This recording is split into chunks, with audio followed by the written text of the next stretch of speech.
નમસ્કાર મિત્રો, સ્વાગત છે તમારું ટચ ગુજરાતી યુટ્યુબ ચેનલના એક નવા વિડીયોમાં। તો મિત્રો, શિક્ષણ સહાયક ભરતીની વાત કરીએ તો આજે થોડા સારા સમાચાર આવ્યા છે।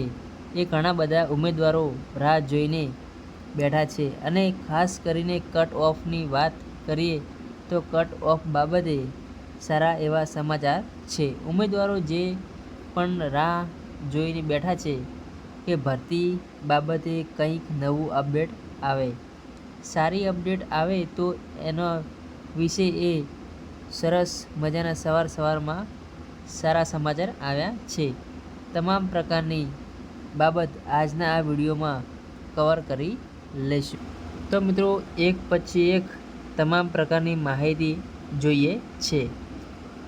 શિક્ષણ સહાયકની ભરતીમાં અમુક વિષયોની જગ્યા સામે ઉમેદવારોની અરજી ઓછી આવી છે। વિદ્યાર્થી મિત્રો, રેગ્યુલર ટીચર ભરતી માહિતી અપડેટ રહેવા માગતા હોય તો ચેનલને અત્યારે જ સબસ્ક્રાઈબ કરો, બાજુમાં બેલ આઇકોન પ્રેસ કરો, સાથે સાથે આપણી વોટ્સઅપ ટેલિગ્રામ ચેનલમાં પણ જોડાઈ શકો છો। મનોવિજ્ઞાન, તત્વજ્ઞાન, સમાજશાસ્ત્ર, અંગ્રેજી, આંકડાશાસ્ત્ર સહિતના અમુક વિષયોમાં જગ્યાઓની સામે અરજીઓ જ ઓછી આવી છે। એક પછી એક તમામ માહિતી જોઈએ છીએ। ટાટ મુખ્ય પરીક્ષાના કટ ઓફમાં 60% ઘટાડો કરવાની માંગણી ઉમેદવારોમાં ઉઠી રહી છે। બીજી વસ્તુ, કટ ઓફ તમે વાંચી શકો છો તે છે અહીંયા ચોખ્ખું કીધેલું છે કે સેક્શન કમિટી સેલ, એટલે કે જો કટ ઓફ છે એ કટ ઓફ પ્રમાણે જો માર્ક્સ નહીં મળે તો કટ ઓફ ઓટોમેટિક ઘટાડો એ પ્રમાણે જે છે એ જો ઉમેદવારો નહીં મળે તો કટ ઓફમાં ઘટાડો કરી અને જે છે ઉમેદવારોને ભરવામાં આવશે, બરાબર? એવું એક શેડ્યુલમાં કીધેલું છે। પછી શું કરશું શું ના કરવું એ ગવર્મેન્ટ ઉપર ડિપેન્ડમેન્ટ કરે છે। આપણે પાસે એક ચાન્સ છે। હવે આપણે જોઈએ શિક્ષણ સહાયકની ભરતીમાં વિષયોની જગ્યા સામે ઉમેદવારોની અરજી ઓછી આવી।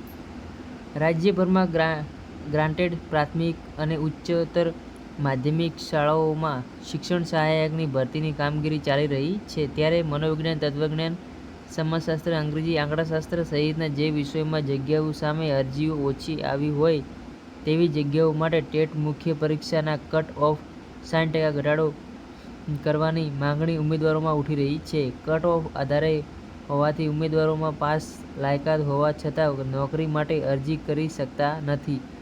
હાલમાં ગ્રાન્ટેડ માધ્યમિક અને ઉચ્ચતર માધ્યમિક શાળાઓમાં શિક્ષણ ખાલી પડેલી જગ્યાઓ ભરવાની કવાયત હાથ ધરવામાં આવી છે। તેમાં શિક્ષણ સહાયકની ભરતી માટે રાજ્યના શિક્ષણ વિભાગે નિયત કરેલ ટેટ મુખ્ય પરીક્ષામાં પાસ કરેલા ઉમેદવારો પાસેથી ઓનલાઈન અરજીઓ મંગાવવામાં આવી છે। ત્યારે શિક્ષણ સહાયકની ભરતીમાં એવા ઘણા વિષયો છે જે કુલ ખાલી જગ્યાઓની સામે ઉમેદવારોની ઓનલાઈન અરજીઓ ઓછી આવી છે। ત્યારે આવી જગ્યાઓમાં શિક્ષકોની ભરતી નહીં થવાથી જગ્યાઓ ખાલી રહેવાની શક્યતાઓ રહેલી છે। જે વિષયોમાં જગ્યાઓની સામે અરજીઓ ઓછી આવી હોય તેવા કિસ્સાઓમાં રાજ્ય પરીક્ષા બોર્ડ ટાટ મુખ્ય પરીક્ષા પાસ કરેલા ઉમેદવારોનું જે મેરિટ તૈયાર કર્યું છે તેમાં કટ ઓફ માર્કમાં ઘટાડો કરવામાં આવે તો અન્ય પાસ ઉમેદવારો પણ અરજી કરી શકે તેવી આશા ઉમેદવારોમાં રાખી રહ્યા છીએ। વિદ્યાર્થી મિત્રો, આ એક બાબત હતી, એ સારી બાબત છે કે ઉમેદવારો સારી આશા રાખે। તેને એક કહીએ તો શેડ્યુલમાં કીધેલું છે કે જો યોગ્ય ઉમેદવારો નહીં મળે તો નીચે કટ ઓફ ભરતી કરી શકાશે। વિદ્યાર્થી મિત્રો, આ બાબતે તમારું શું કહેવું?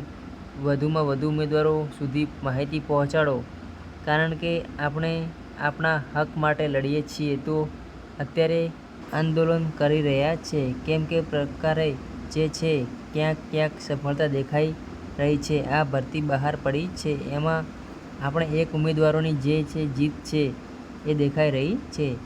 તેમ છતાં વિદ્યાર્થી મિત્રો, તમારો આ બાબતે શું માનવું છે કે 60%થી નીચું ઘટાડવું છે કે ન ઘટાડવું એ ખાસ કરી કમેન્ટ કરો।